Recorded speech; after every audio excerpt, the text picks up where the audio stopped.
Rian liked to live alone. His cabin was deep inside the forest, far from towns and noise.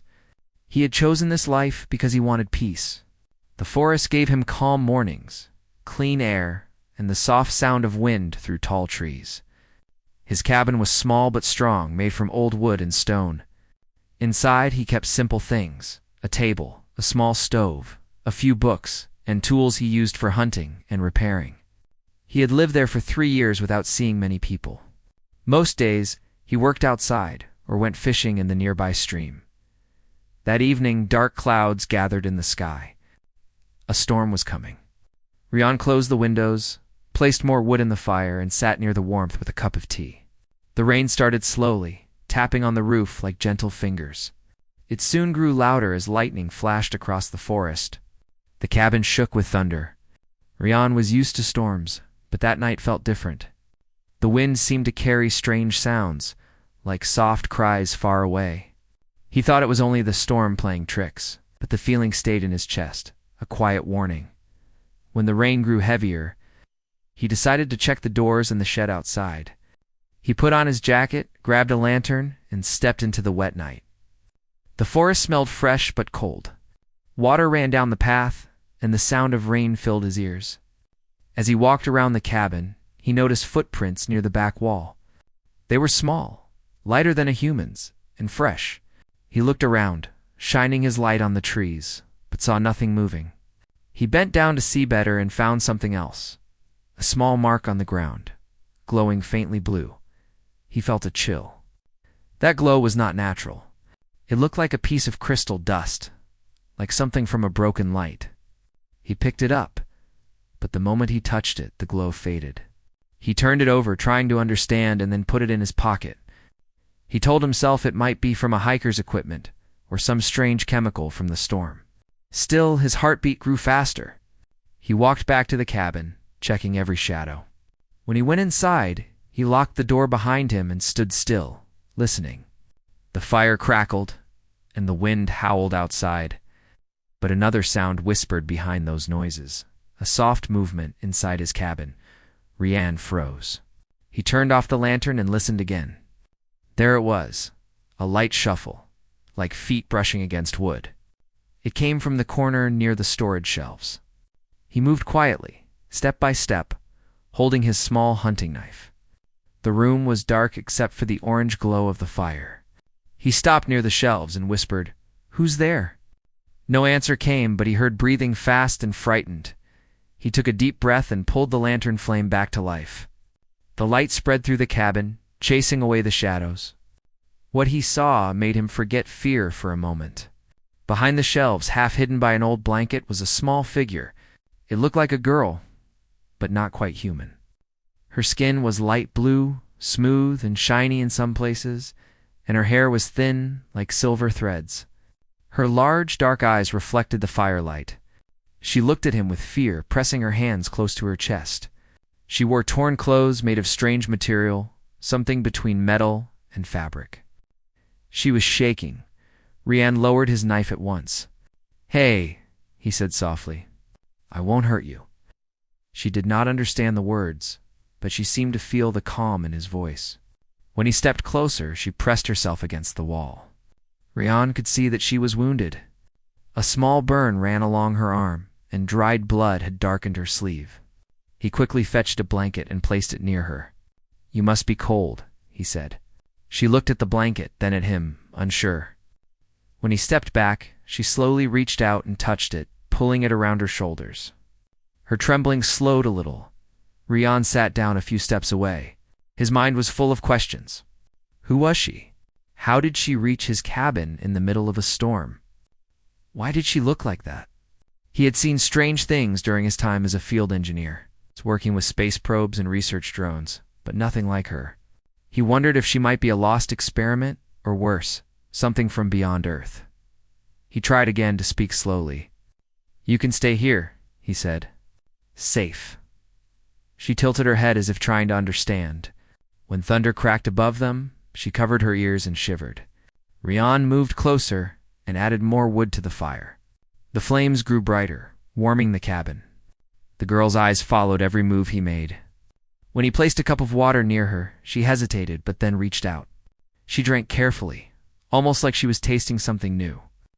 Then she looked at him again and said one soft word in a language he had never heard.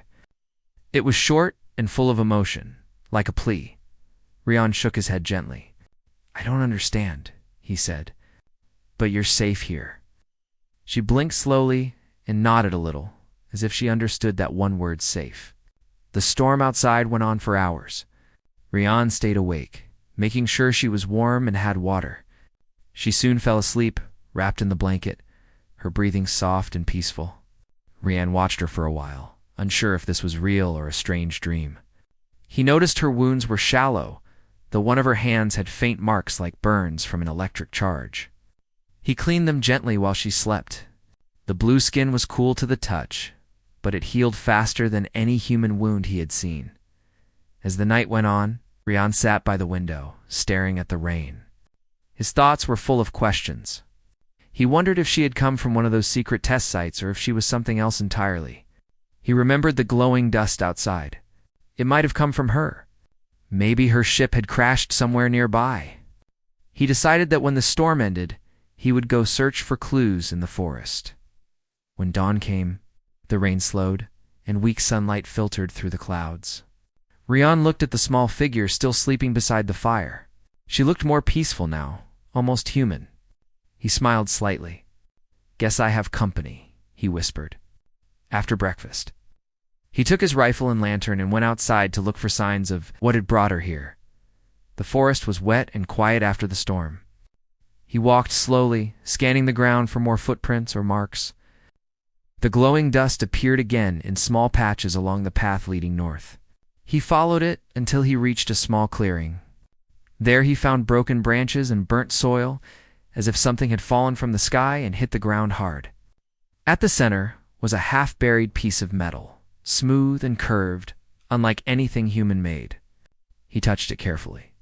The metal was warm, even though the air was cold. When he looked closer, he saw strange symbols carved along its edge, glowing faintly blue like the dust. It looked like a part of a small craft. Rian's breath caught. So it was true she was not from Earth. He looked up at the sky, now clear and blue, and felt a strange mix of fear and excitement. He covered the metal piece with branches to hide it, then returned to the cabin. When he entered, the girl was awake, sitting on the floor near the fire. She looked up at him and smiled faintly. It was the first time he had seen her smile. He smiled back. He took out his notebook and drew a picture of the piece he had found. He showed it to her, pointing toward the forest. Her eyes widened. She spoke quickly in her language, her voice full of worry. She tried to stand but winced in pain from her injured leg. Rian placed a hand out to calm her. "It's all right," he said gently. "It's safe for now." She understood the tone, if not the words. She sat down again, still anxious. That night, Rian fixed a small meal for both of them. She watched how he used the tools, curious about everything. When he handed her a spoon, she examined it like a strange device before trying it. They ate in silence, but the silence was no longer uncomfortable. Rian felt a connection forming, fragile but real. The forest outside was calm again, yet in the distance. A faint hum touched the air, low and strange, like an engine far away. He looked at the girl. Her eyes widened again. She could hear it too.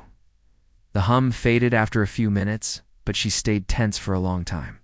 When she finally lay down again, Rian sat near the window with his rifle ready. He didn't know who might be looking for her, but he knew one thing. Whoever they were, they had better stay away from his cabin. For the first time in years, he wasn't just living alone in peace. He had something or someone to protect. And that thought, strange as it was, made him feel alive. The sun rose slowly, painting the forest with a golden glow. Rian woke up early, as he always did, but that morning felt different. His cabin was no longer silent. The strange blue girl, whom he now thought of as Mira, was still sleeping near the fire, wrapped in the blanket he had given her. She looked peaceful, but every now and then her body twitched, like she was having a bad dream. Rian sat quietly, watching her, unsure how to help.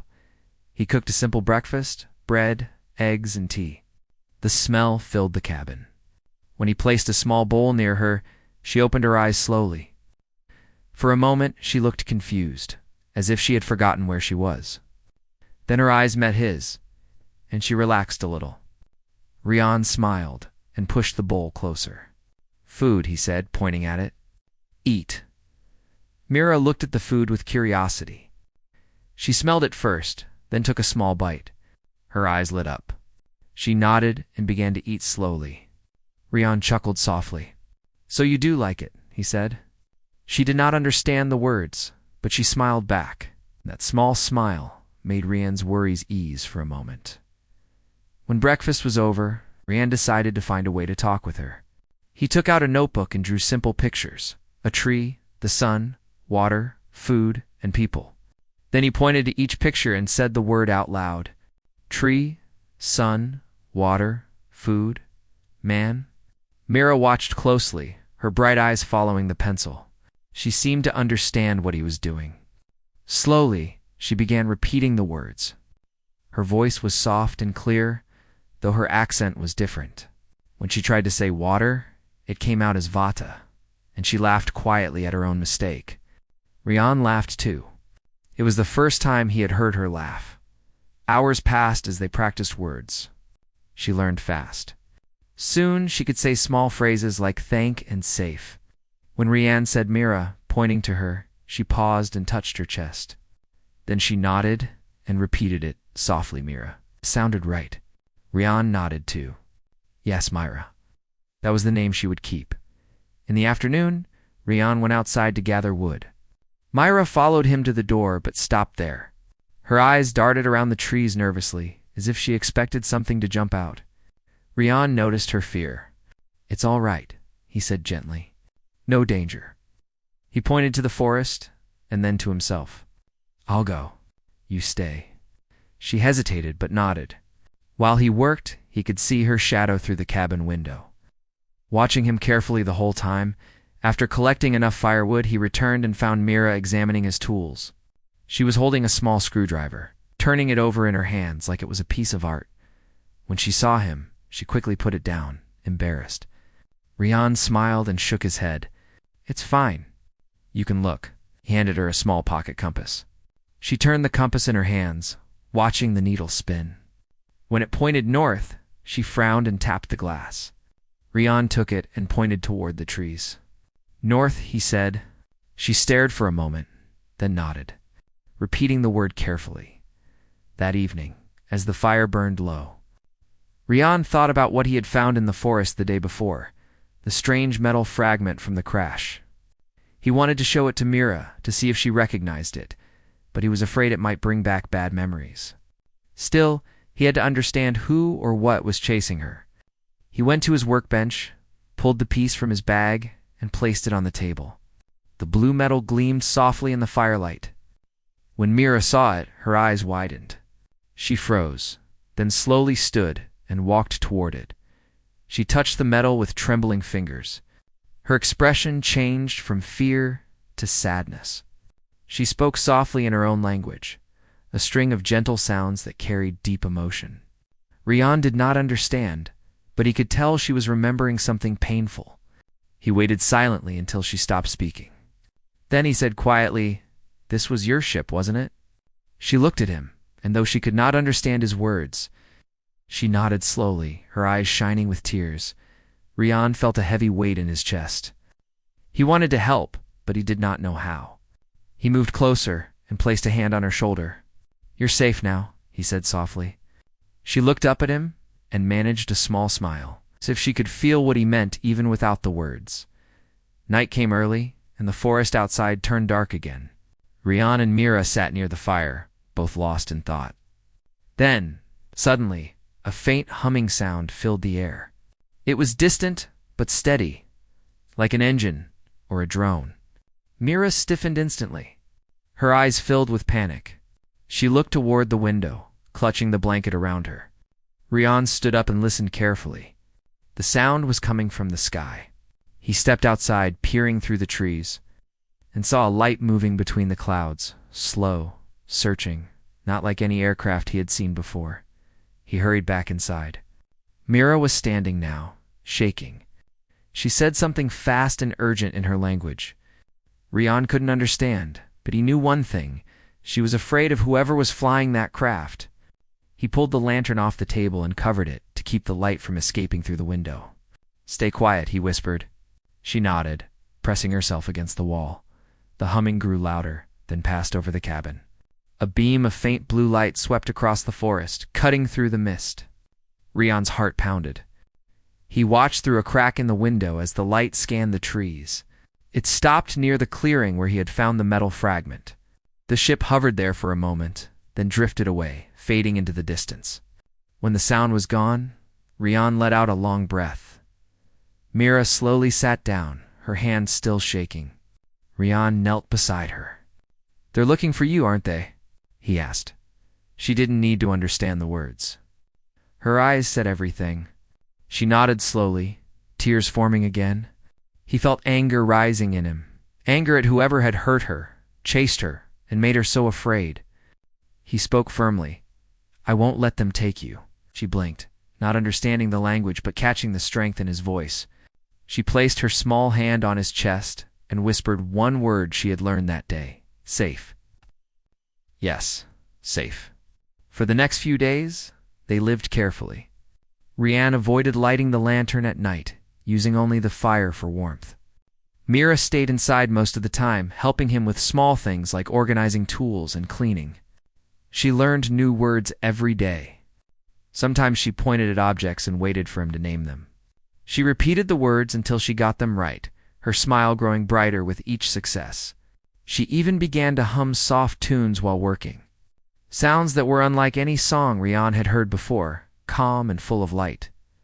One afternoon, while they were outside gathering water, Rian saw something strange in the distance.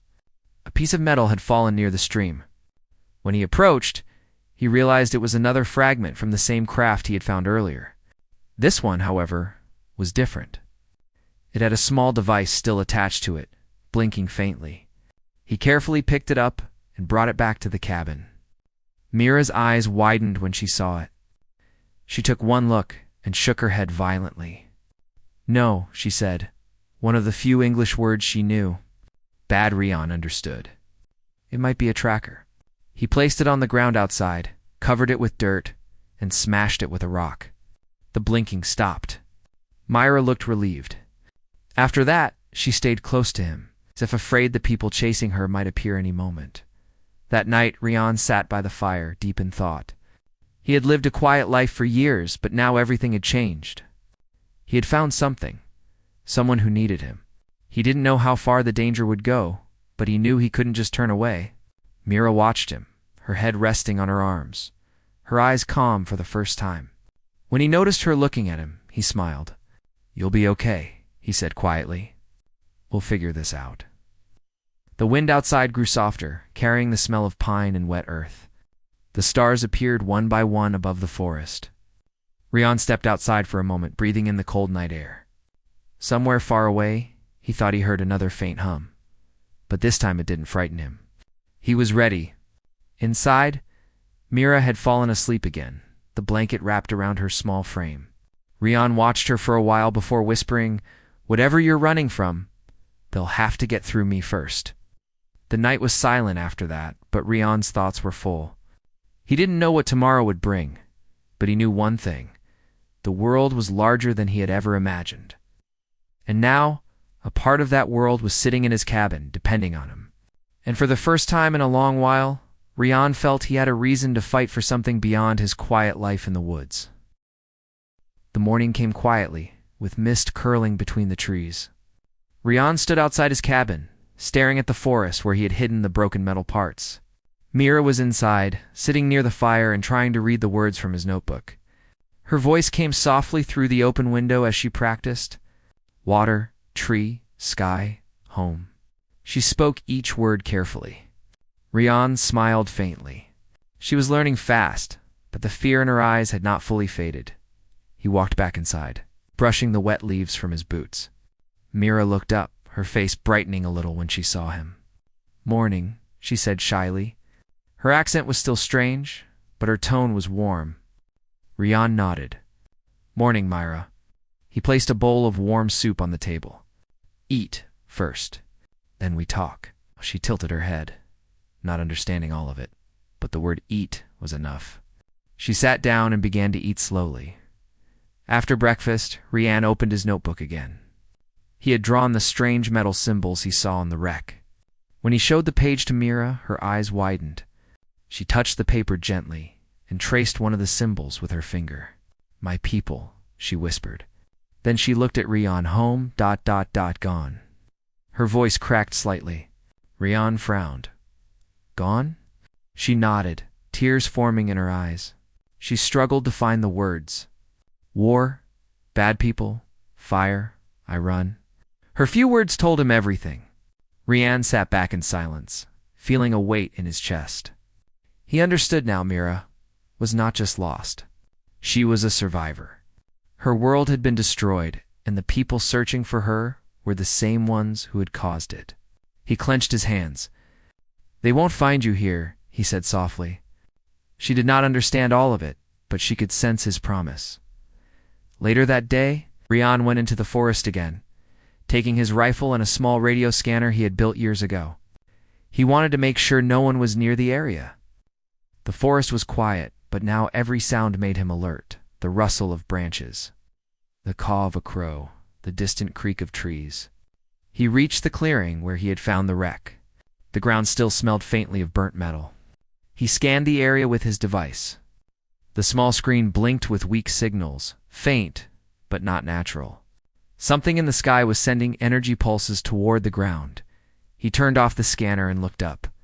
The clouds were thick, but behind them something flashed, a slow movement of light, like a reflection from metal. Rian felt his stomach twist. They were still searching. He hurried back to the cabin. When he reached home, Mira was standing outside, looking up at the same part of the sky. She turned when she heard him and pointed upward. Bad, she said. They come. Rian moved beside her. The hum was faint, but growing stronger. He grabbed her hand. Inside, he said firmly. They rushed into the cabin.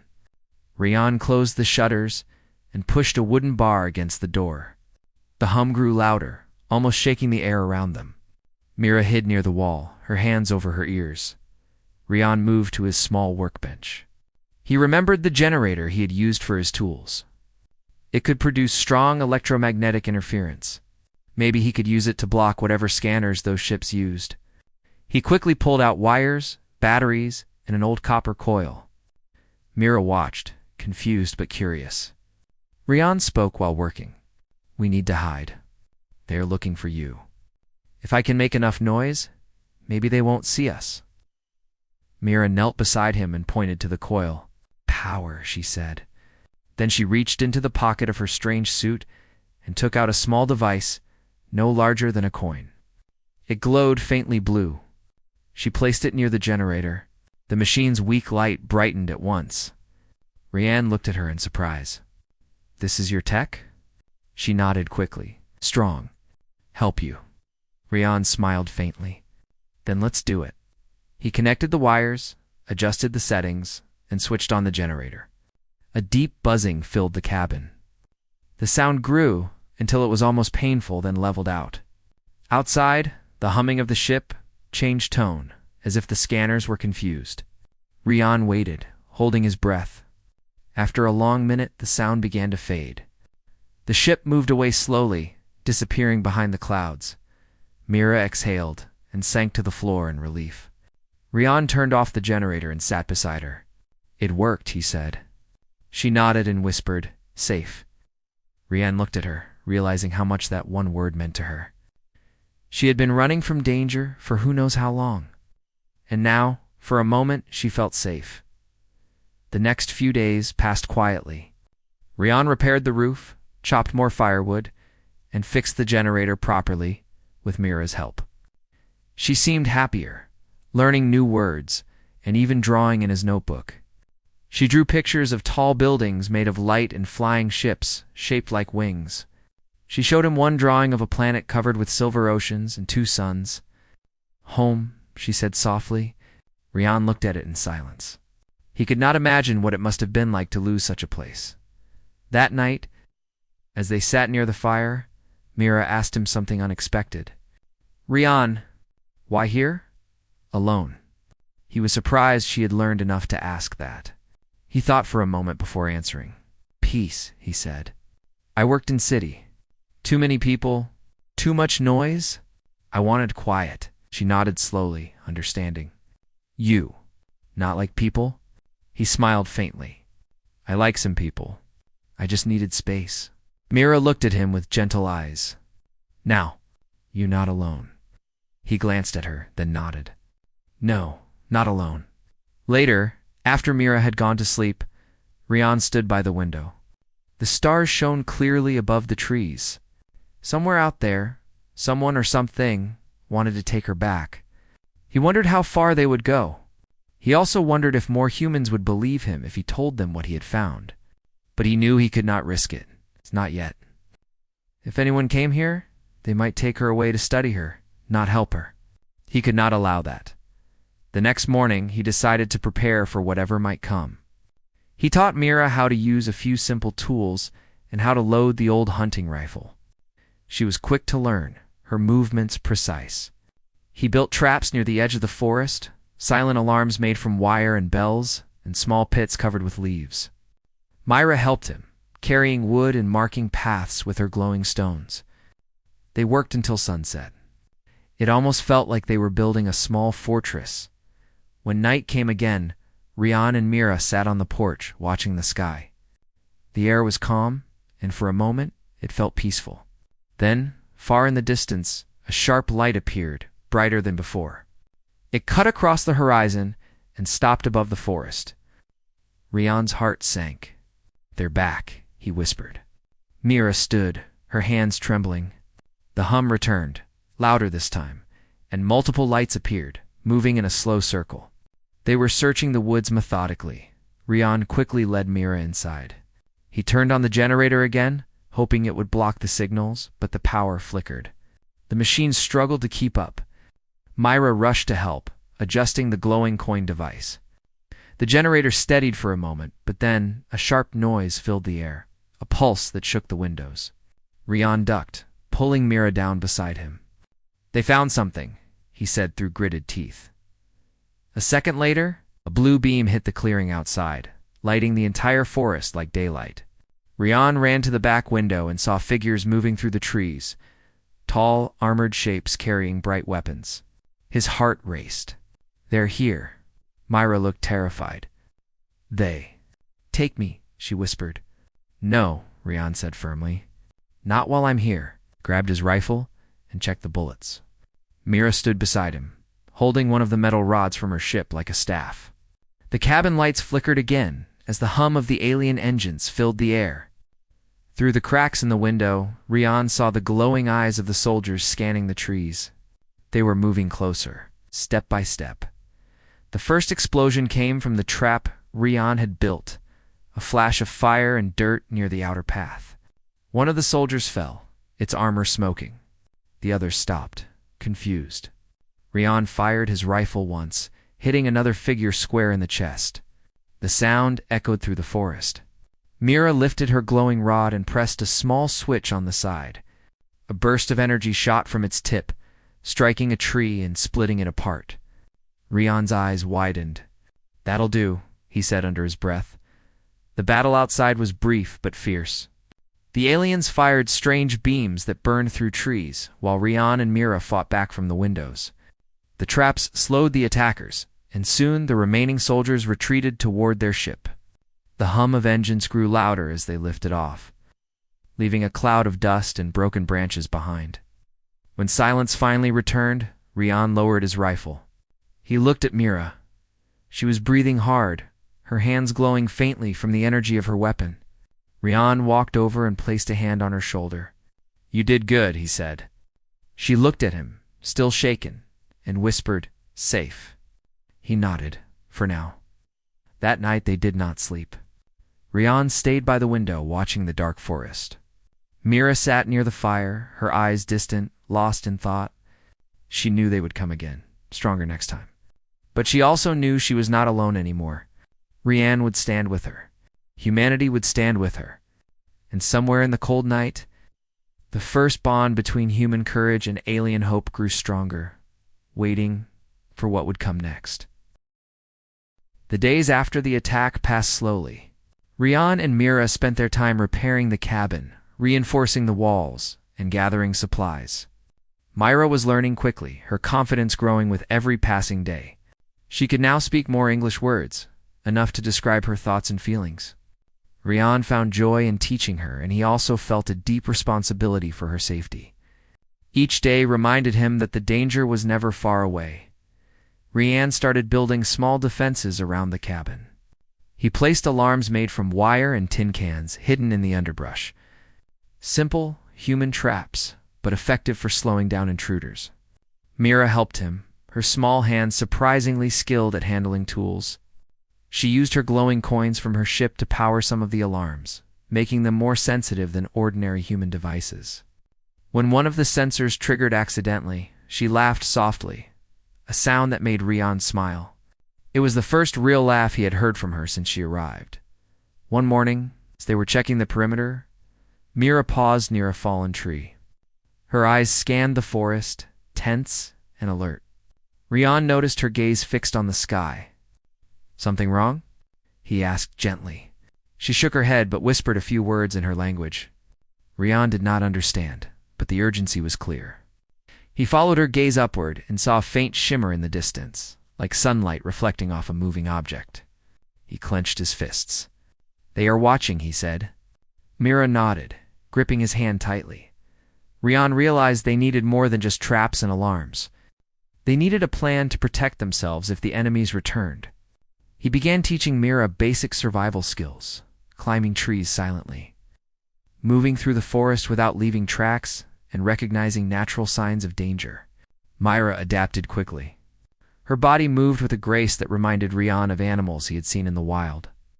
She listened intently, absorbing every instruction. It became clear that she was not just hiding, she was preparing. One afternoon, while gathering food near the stream, Rian noticed fresh footprints. They were larger than Myra's, human-sized, but their pattern was unusual, deliberate, and precise. He motioned Mira to hide behind a bush. They watched silently as a group of strangers, dressed in dark uniforms, moved carefully through the forest. Each carried strange devices that emitted faint light. Rian's heart raced. These were not ordinary humans. They were the same ones who had attacked before. He whispered to Myra, "Stay quiet. We watch." She pressed close to him, her blue skin almost glowing faintly in the shade. The intruders paused near the clearing where the ship fragment was buried. They scanned the ground with their devices. Rian realized they were looking for the same thing he had found before. He swallowed hard. If they discovered Mira's presence, or any trace of her ship, it could be the end. When the intruders finally moved on, Rian and Mira returned to the cabin. Mira's hands trembled slightly as she spoke. "They know. They will come back stronger." Ian nodded. He had expected this. "Then we must be ready," he said firmly. "We cannot wait for them to find us." Together, they inspected the cabin. Every window, door, and wall was checked. Rian reinforced the weak spots with extra wood and metal. Mira helped carry beams and nails, her strength surprising for her size. By nightfall, the cabin was stronger than before. That night they sat by the fire. Myra traced her fingers along the notebook drawings of her home planet. She spoke softly, describing cities of shining metal, oceans that reflected two suns, and forests where creatures unlike any on Earth lived. Rian listened, fascinated. Though he could not fully imagine it, he felt her sorrow and longing. Her world had been destroyed, yet she remained alive, hiding in his cabin deep in the woods. Days turned into weeks. Rian and Mira developed a quiet routine. In the mornings, they gathered supplies and practiced survival skills. In the afternoons, they repaired the cabin and reinforced the defenses. At night, they sat by the fire, sharing stories, learning words, and slowly forming a bond of trust and friendship. Mira began to smile more often, and Rian felt a warmth he had not experienced in years. He realized he was no longer living alone. He had someone to protect and someone who relied on him. One evening, a distant hum reached the cabin. This time, it was different, heavier, more deliberate. Mira froze, her eyes wide with fear. Rian grabbed his rifle and held her close. The sound grew louder, then split into multiple pulses, moving through the forest. Rian whispered, "They are close. We must prepare." Mira nodded, her small hand gripping his arm.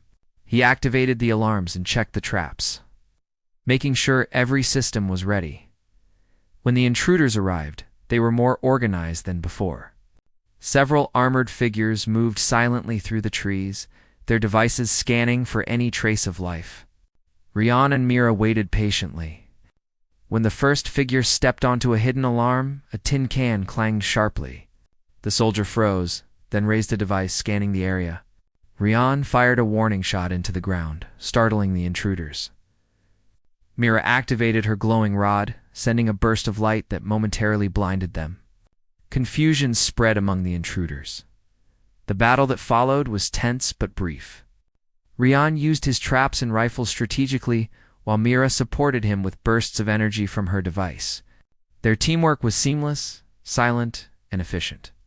By the time the intruders retreated, they had suffered significant losses, and the cabin remained untouched. Rian looked at Mira amazed. She was brave beyond her size and years. Her courage shone brighter than any fear. After the attack, they spent hours repairing the damage and reinforcing the cabin further. Mira was quiet, exhausted, but calm. Rian offered her water and food. She drank slowly, her eyes reflecting gratitude and relief. "Safe," she whispered. Rian nodded. "Yes, safe. For now," he said. He knew the intruders would return, but for the first time, felt confident that they could survive. The following days were filled with preparation. Rian taught Mira more advanced skills: how to track movements silently, how to move through the forest without leaving footprints, and how to use natural camouflage. Mira learned quickly, her alien instincts blending with human methods. Together, they created a small network of alarms and traps, turning the forest around the cabin into a protected zone. Every day, Mira's trust in Rian grew, and Rian's determination to protect her strengthened. One evening, Mira showed Rian a small device from her ship she had been keeping hidden. She touched it to the cabin's metal framework, and a soft hum spread through the structure. "Protect," she said. Rian understood immediately. The device could enhance their defenses, making the cabin more secure than any human construction alone. He nodded and worked with Mira to integrate it into their systems. By the end of the night, the cabin was not just strong, it was almost untouchable. That night they sat together by the fire, exhausted but content. Mira leaned her head against Rian's shoulder, and he placed an arm around her. The forest outside was quiet, peaceful for the moment, and the stars above shone bright. Rian realized how much their lives had changed. He had started alone, seeking peace, and now he was a guardian, a friend, and a protector of a being from another world. Mira, once scared and alone, had begun to trust and hope again. Rian whispered to her, "Tomorrow, we will be stronger. No one will take you." Mira smiled faintly, her eyes reflecting the firelight. "Together," she said simply.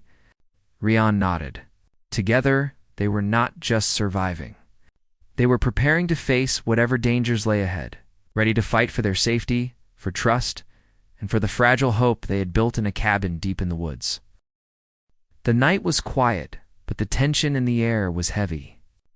Rian and Mira had spent days preparing for what they both knew would come. The cabin was stronger than ever, reinforced with wood, metal, and Mira's alien technology. Traps and alarms surrounded the perimeter, and small defenses had been placed along the forest paths. They had practiced together, learning how to move silently, how to communicate without words, and how to react if danger approached. Both were ready, but neither could ignore the fear that lingered beneath the surface as the first light of dawn touched the treetops. A faint hum reached them.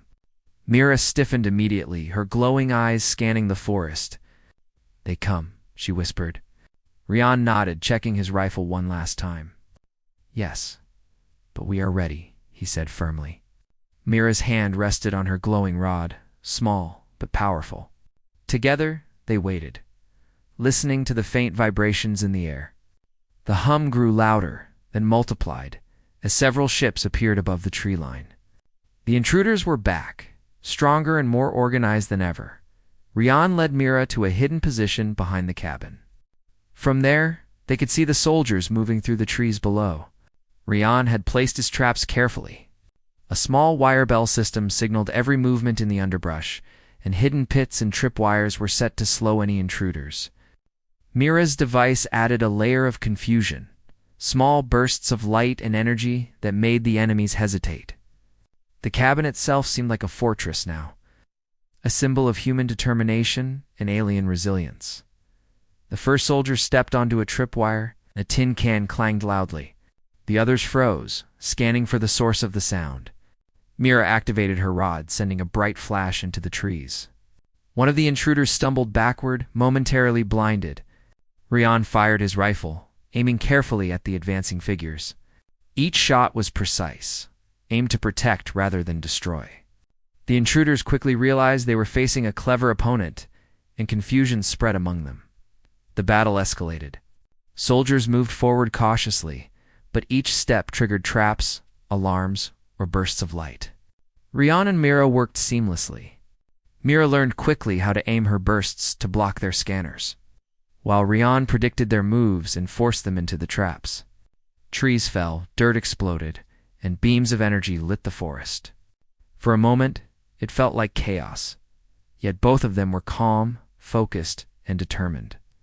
Their bond had grown so strong that no words were needed. They understood each other completely. After a tense hour, the intruders realized they could not reach the cabin. Several were injured, and their devices were disabled. The ships above hovered for a moment, then lifted into the sky, leaving the forest in silence. Rian and Myra waited until the last light disappeared. Then they cautiously stepped outside. The forest was quiet again, scattered with broken branches and small scorch marks. Mira looked around, her glowing eyes scanning for any remaining threat. "Gone?" she asked. Rian nodded. "For now, we did it." She smiled faintly, relief washing over her face. In the days that followed, Rian and Mira worked to repair the minor damage from the fight. They cleaned the cabin, fixed broken windows, and reinforced weak spots. Mira even helped redesign some of the traps to make them more efficient. She had learned so much in a short time, and her confidence was growing. The bond between them became stronger each day. Rian realized that she was not just someone to protect. She was his partner in survival, clever, brave, and loyal. One morning, a small human rescue team arrived at the edge of the forest. They had followed signals from Rian's old equipment, now repaired and modified to send distress signals. The team was amazed when they saw Mira, her blue skin glowing faintly in the morning light. They approached carefully, but Rian stepped forward. "She is safe," he said firmly. "No one touches her without my permission." The humans nodded, understanding his seriousness. They respected the courage he had shown in protecting her. Mira observed the humans quietly. She was cautious but curious. The team examined her carefully, but Rian guided them, explaining that she had already faced danger and did not need to be tested or studied. Slowly, the humans began to understand her story. A survivor from another world. Chased by an empire that sought to destroy her people, they promised to help, not harm, and Rian felt relief knowing she would have allies beyond the forest. Over the next few weeks, the rescue team helped Rian and Mira strengthen the cabin and create a secure communication system.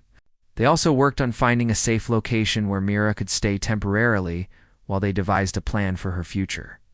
Mira learned to trust them, but she always stayed close to Rian. He had become her family, her protector, and her friend. The forest around the cabin was no longer just a hiding place. It had become a symbol of survival, courage, and hope. One evening, as the sun set behind the trees, Rian and Myra stood outside, looking at the stars. Mira pointed upward, her eyes glowing softly. "Home," she whispered. Rian nodded. "I know. We can't go back, but we can make a new one, somewhere safe." Mira smiled faintly, her hand resting on his arm. She had survived war, fear, and loss. Now she had trust, friendship, and a sense of belonging. For the first time, she felt hope. The night passed quietly, and the forest seemed at peace. Rian sat by the window, rifle at his side, keeping watch, while Mira slept comfortably near the fire. He thought about the battles they had faced, the strategies they had used, and the courage they had shown. Humanity had met something extraordinary in the form of Myra, and together they had proved that even the smallest person could face the largest threats with bravery and cleverness. He felt proud, not just of himself, but of her as well. Days turned into weeks, and life slowly returned to a calm rhythm. Rian taught Mira more about human life, simple skills for living on Earth, and stories about the world beyond the forest. Mira shared her memories of her home planet, stories of shining cities, oceans under two suns, and creatures that moved like light. Rian listened, fascinated, learning about a universe far larger than he had ever imagined. Their conversations, though simple in words, were rich in meaning. Each day brought understanding, trust, and friendship. Eventually, plans were made to move Mira to a secure location with the help of the rescue team. She packed her few belongings carefully, including small, glowing devices from her ship. Rian walked with her to the edge of the forest. "Be brave," he said, placing a hand on her shoulder. Mira looked up at him, her eyes shining. "Brave," she repeated, echoing his words. Then she smiled. It was the same smile he had seen on the first day she trusted him, a symbol of hope and survival. As the team led Mira to the safe site, Rian watched, feeling a mix of pride and sadness.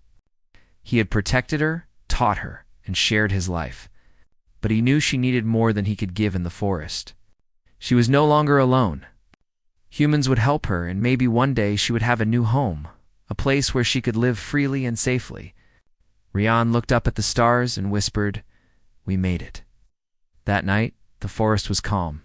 The cabin stood strong, a testament to human determination and alien resilience. Rian sat by the fire, reflecting on everything that had happened. He realized that humanity was capable of courage, kindness, and protection in the face of the unknown. Mira had changed his life, showing him that even the most fragile beings could inspire strength and hope. He felt a sense of accomplishment, knowing that together, they had survived and faced impossible odds. Above the trees, the stars shone brightly, as if celebrating the bond that had formed between a human and an alien girl. Rian smiled, feeling a sense of peace he had never known before. Humanity had met something extraordinary, and he had been a part of it. Myra's journey was just beginning, but she carried with her the lessons of survival, trust, and courage they had shared. Rian knew that the universe was vast and filled with unknown dangers, but he also knew that hope, friendship, and bravery could overcome even the greatest threats. For the first time in years, Rian felt complete. He had protected someone who needed him, taught her to survive, and shared his life in a way he never thought possible.